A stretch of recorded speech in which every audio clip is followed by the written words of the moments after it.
The small town of Maplewood had always been quiet, a place where time seemed to move slower than the rest of the world. The mornings were filled with the sounds of chirping birds and the low hum of passing trains. Among the regular passengers was a man named Daniel Hayes, a gentle, middle-aged teacher who traveled to the city every morning and returned by the same train each evening. One foggy morning, as Daniel waited at the platform with his cup of coffee, something small brushed against his leg. He looked down to see a trembling puppy, thin and dirty, its fur matted and eyes full of confusion. The little dog seemed lost, afraid, yet somehow drawn to Daniel's calm presence. Daniel knelt and offered a piece of his sandwich. The pup sniffed it, wagged its tail hesitantly, and took it gently from his hand. "Hey there, little one," Daniel murmured, his voice soft. "Where did you come from?" The puppy had no collar, no tag, just eyes that seemed to plead for safety. As the morning train arrived, Daniel hesitated. He looked at the puppy sitting near the yellow line, staring at him as if begging him not to leave. Daniel sighed. "All right, buddy. Let's find you some food after work." He boarded the train, glancing back one last time.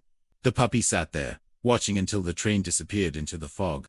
That evening, when Daniel returned, his heart warmed at the sight of the same little dog waiting in the exact same spot. The puppy jumped up, tail wagging furiously, running toward him. "You waited," Daniel said with a laugh. "Guess I've got a friend now." He took the puppy home, gave him a bath, and named him Buddy. From that day forward, Buddy became Daniel's shadow, walking with him every morning to the train station, and returning every evening to greet him. It became a ritual. People began to notice. Commuters smiled when they saw the cheerful golden-furred dog trotting beside Daniel, tail waving proudly. Soon, Buddy became a local celebrity. Children petted him, vendors gave him treats, and Daniel's lonely house began to feel alive again. For years, they shared a simple, beautiful life. The man who never married, and the dog who gave him unconditional love. But fate, as always, had its own plans. One day, Daniel fell ill. His health began to fail, but he still took the train, never missing a day. Buddy stayed close, refusing to eat when Daniel was gone. On one stormy morning, Daniel left the house coughing, whispering to his dog, "Be good, Buddy. I'll be home soon." That was the last time anyone saw Daniel board the train. That night, the train returned. But Daniel didn't. Buddy waited by the platform, tail still wagging, looking at every face that came off the train. But his master never appeared. And so began a story that would touch the hearts of an entire town. The story of a little dog who refused to give up. The days after Daniel's passing felt heavier than the clouds that hung over Maplewood. The townspeople went about their lives. Trains came and went as always. But something at the platform had changed. Every morning, Buddy was there, sitting near the same bench where he used to wait with Daniel. He would perk up his ears every time the morning train approached, tail wagging with excitement, eyes scanning each passenger stepping off the platform. But as the train emptied, his tail would slow, and he'd lie back down, resting his head on his paws. At first, people thought Daniel might return. Maybe he had traveled, maybe he was in the hospital. But soon, word spread. Daniel Hayes had passed away quietly in his sleep on the train that morning. He never made it home. Yet Buddy didn't know that. Every day, from sunrise until the last train at night, he waited faithfully. The station workers grew used to his presence. The small golden dog who refused to leave. They tried to take him in, feed him, even offer shelter during rainstorms. But Buddy always returned to the same spot by the tracks, right where he had last seen Daniel. The old ticket master, Mr. Palmer, would sometimes bring him bits of food. "You really loved him, didn't you, boy?" he'd say softly, setting down a small bowl of stew. Buddy would wag his tail politely, but keep his eyes fixed on the rails, as if waiting for the sound of a whistle that would bring his friend back. As weeks turned into months, Buddy's story began to spread beyond Maplewood. Commuters from nearby towns came just to see him. Newspapers ran headlines like "Loyal dog waits for a deceased owner at train station." Children brought him toys. Travelers brought food. Someone even made a small wooden shelter beside the platform, with the words "Buddy's Corner" painted on it. Still, Buddy's daily ritual never changed. He would stand up every time the evening train arrived, tail wagging, eyes filled with hope, and then slowly sit back down when Daniel did not appear. Winter arrived early that year. Snow blanketed the platform, and winds bit through the small town. The locals worried Buddy wouldn't survive the cold. Mrs. Palmer, the ticketmaster's wife, begged him to take the dog home for the night. But even when they carried him home, Buddy would whine and scratch at the door until they let him go. He always returned to the station, always to his spot. One night, a young journalist named Emily Carter arrived by train. She'd heard the story and wanted to see for herself. When she stepped onto the platform, she found Buddy lying under a flickering lamppost, snow dusting his fur, eyes half closed but still facing the tracks. Emily knelt beside him, tears filling her eyes. "You're still waiting, huh?" she whispered, brushing the snow off his back. Buddy lifted his head weakly and gave her a soft look. Not sad, not lost. Emily wrote an article. It went viral. Letters poured in from around the country. People sent donations, food, and blankets. Some even traveled miles just to meet him. But Buddy didn't care for fame. He wanted only one thing: to see Daniel step off that train. On the first anniversary of Daniel's death, the town held a small gathering at the station.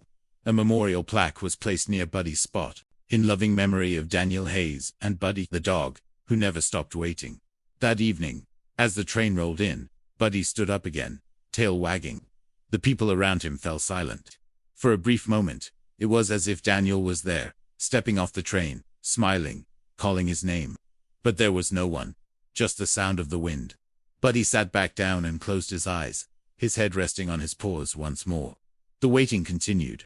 Winter melted into spring, and though the snow vanished, Buddy's place at the train station never changed. He had grown older, his fur streaked with gray, his movements slower, but his heart was the same. Every morning he sat at the same spot, eyes fixed on the tracks, waiting for Daniel's train to return. By now, Buddy had become Maplewood's beating heart. People planned their routines around him. The baker left a bun for him each morning. Children would wave goodbye before school. Even the train conductors slowed down at the station, glancing out the window to see if Buddy was still there. He always was. Emily, the journalist who had written his story, often returned to visit. She had moved to Maplewood now, inspired by the loyalty of one little dog. She would sit beside him with her notebook, sometimes talking softly. "You know, Buddy," she'd say, "because of you, hundreds of people adopted rescue dogs this year. You've changed lives." Buddy would look at her with those warm eyes, tail thumping softly against the floor, and she swore he understood every word. But time is gentle and cruel at once. One quiet autumn evening, the platform was almost empty. The sun had dipped low, painting the rails with gold. The last train of the day rumbled in, and as always, Buddy stood up. He wagged his tail, scanning the faces one by one.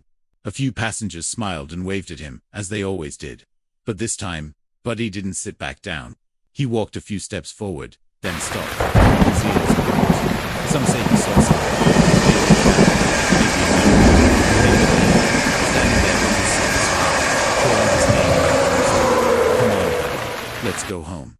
A gentle wind swept through the platform, as the train doors closed. When the train left, Buddy was lying peacefully beside the bench, his head on his paws, eyes half closed, as if he had finally found the one he had been waiting for. He never woke up again. The whole town mourned him. Flowers, letters, and drawings covered the platform. Children cried, and adults who never believed in miracles found themselves speechless. The local newspaper headline read, "Buddy, the dog who waited, has gone home."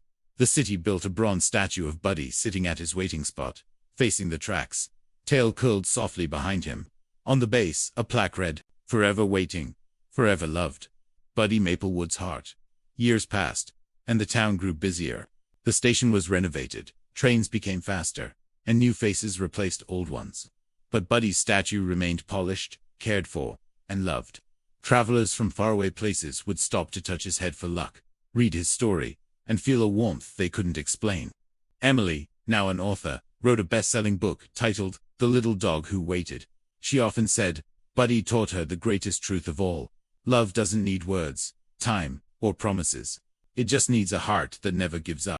And sometimes late in the evenings, when the last train passed through Maplewood and the platform lights flickered, people swore they could see a golden shape near the tracks, tail wagging, waiting patiently for a man who would never be late again. Because in another world, on another platform where love never ends, Buddy and Daniel had finally found each other again.